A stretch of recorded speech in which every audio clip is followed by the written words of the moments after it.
சங்க சங்கமோரே ஜபம் ஹிருத சா கலா யா விமுக்தையே இறை வழி கலை நிலை அப்படின்னு போடுறாங்க.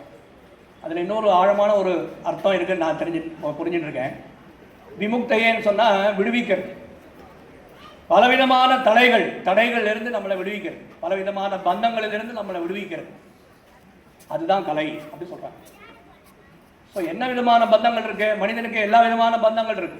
அந்த ஒரு பந்தத்திலிருந்தும் தடைகள்லேருந்தும் மனிதனை விடுவிக்கணும். அது கல்வியாக இருக்கலாம், கலைகளாக இருக்கலாம். அப்படி விடுவித்தாதான் அது கல்வியோ கலையாகவோ இருக்க முடியும்.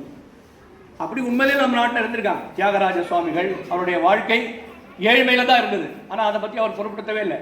எப்பொழுதும் அவருக்கு ராமநாமம் தான், ராம கீர்த்தனைகள் தான் இருந்தது. அதை தான் அவர் வாழ்ந்திருக்கார். அது இன்னைக்கும் நாம் எத்தனை வருடங்கள், நூற்றுக்கணக்கான வருடங்கள் ஆனாலும் நம்ம பார்க்குறோம் அவருடைய அந்த பாடல்கள், அவருடைய கீர்த்தனைகள் அவ்வளோ சிறப்பாக இருக்கு. இதில் மொழி வேறுபாடெல்லாம் கிடையாது.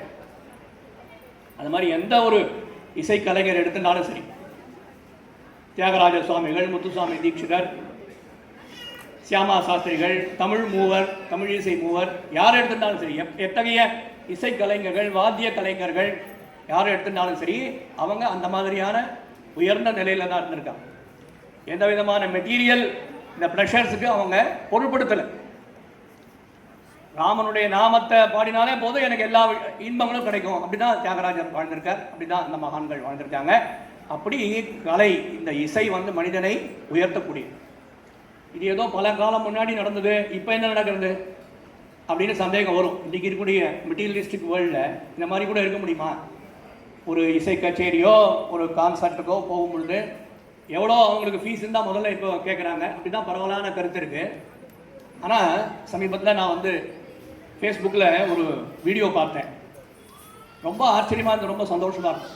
அதில் நம்ம சென்னை ஐஐடி மெட்ராஸ் டைரக்டர் காமகோட்டி, அவருடைய அப்பா டாக்டர் விழிநாதன் அவர் பேசுகிறார் அந்த ஃபேஸ்புக் ரீலில்.